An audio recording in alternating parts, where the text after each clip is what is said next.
بسم الله الرحمن الرحيم الحمد لله رب العالمين والصلاة والسلام على رسول الله maantay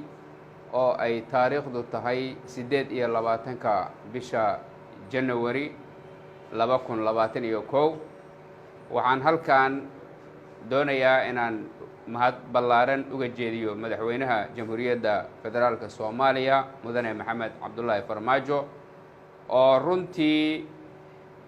qalinka ku duugay matalaadii gobolka Banaadir oo in muddo ah bulshaweynta Banaadir ay ka sugayeen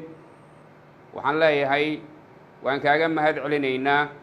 haddii aan nahay bulshada Banaadir anigoo ku hadlaya magaca bulshada gobolka Banaadir runtii matalaada gobolka Banaadir oo ah 13 kursi oo aqalka sare ah waxa ansixiyay golaha shacabka federaalka Soomaaliya kadib markii madaxweynuhu uu codsi u jeediyay labada gole ee golaha shacabka iyo aqalka sanadka runtii uu ku dhiiriday baarlamaanku inuu baarlamaanka golaha shacabka uu ku dhiiriday inuu si aqlabiyad ah ku ansixiyo matalaada gobolka Banaadir ee ah 13 kursi isagoo tixgelinaya codsigii madaxweynaha jamhuuriyadda halkaas waxaa banaanbaxyo taageero ah mahad celina ka soo jeediyay bulshaweynta gobolka Banaadir oo runtii marna u mahad celiyay madaxweynaha codsigii uu jeediyay golayaasha baarlamaanka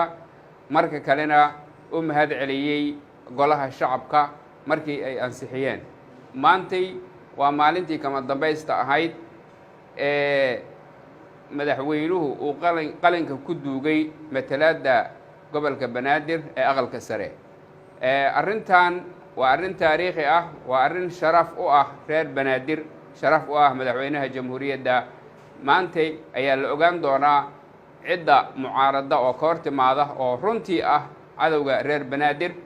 iyo saaxiibka u heliya reer Banaadir oo dareemayay in xaqoodii uu ka maqan yahay